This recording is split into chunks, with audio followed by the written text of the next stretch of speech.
రైలు ప్రయాణికులకు అలర్ట్. మీరు మీ మొబైల్లో వాట్సాప్లో వచ్చిన టికెట్ను లేదా స్క్రీన్ షాట్ను చూపించి రైల్లో ప్రయాణిస్తున్నారా? అయితే ఈ వార్త ఖచ్చితంగా మీకోసమే. రిజర్వేషన్ లేని సాధారణ టికెట్లకు సంబంధించి భారతీయ రైల్వే ఒక ముఖ్యమైన నియమాన్ని అయితే స్పష్టం చేసింది. ఇకపై కేవలం వాట్సాప్లో అందుకున్న టికెట్ లేదా స్క్రీన్ షాట్ లేదా మరే ఇతర మాధ్యమం ద్వారా షేర్ చేసిన టికెట్లు ప్రయాణానికి అస్సలు చెల్లవని రైల్వే శాఖ తేల్చి చెప్పేస్తుంది. ఈ కొత్త నియమం ముఖ్యంగా రైల్1 యాప్ ద్వారా బుక్ చేసుకునే అన్రిజర్వ్డ్ టికెట్లకు వర్తిస్తుందని అధికారులు పేర్కొన్నారు.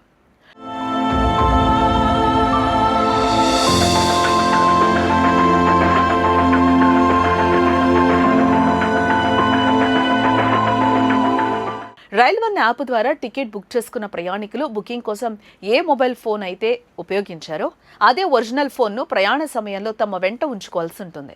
కేవలం టికెట్ కాపీని లేదా స్క్రీన్ షాట్ను చూపిస్తే దాన్ని చెల్లుబాటు అయ్యే టికెట్గా పరిగణించారు.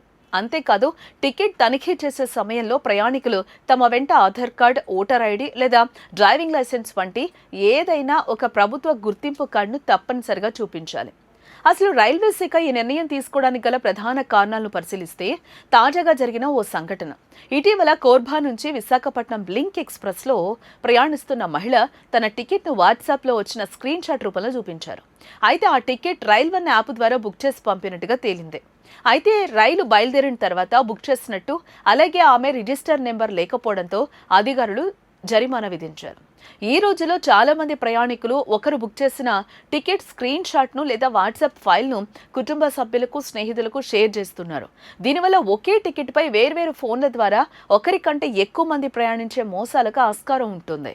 ఈ డిజిటల్ లూప్ హోల్స్ను అరికట్టడానికి రైల్వే ఈ సరికొత్త ఆంక్షలు పెట్టినట్లుగా కూడా తెలుస్తుంది. రైల్1 యాప్ అనేది కేవలం ఇన్ఫర్మేషన్ కోసం మాత్రమే కాదని, అది బుక్ చేసిన మొబైల్ ఐడితోనే అనుసంధానమై ఉంటుందని, కాబట్టి ఒరిజినల్ డివైస్ లేకపోతే ఆ టికెట్ చెల్లదని అధికారులు స్పష్టం చేస్తున్నారు.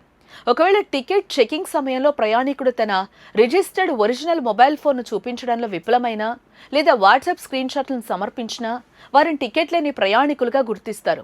అటువంటి సందర్భాల్లో రైల్వే నిబంధనల ప్రకారం భారీ జరిమానాలు లేదా ఇతర చట్టపరమైన చర్యలు ఎదుర్కోవాల్సి వస్తుంది. టికెట్ల దుర్వినియోగాన్ని, మోసపూరిత ప్రయాణాలను అరికట్టడానికి రైల్వే శాఖ ఈ కఠినమైన నిబంధనను అమల్లోకి తెచ్చింది. కాబట్టి ప్రయాణానికి ముందే మొబైల్ ఫోన్ పూర్తిగా ఛార్జ్ చేసి ఉంచుకోవాలని, ఒరిజినల్ ఐడి కార్డును వెంట ఉంచుకోవాలని రైల్వే అధికారులు ప్రయాణికులను కోరుతూ ఉన్నారు. ఈ కొత్త నిబంధనల నేపథ్యంలో ప్రయాణికులు కొన్ని కనీస జాగ్రత్తలు పాటించక తప్పదు.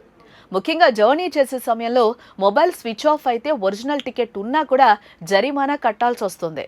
కాబట్టి ప్రయాణానికి ముందే ఫోన్ బ్యాటరీని ఫుల్గా ఉంచుకోవడం లేదా పవర్ బ్యాంక్ వెంట తీసుకెళ్లడం చాలా మంచిది.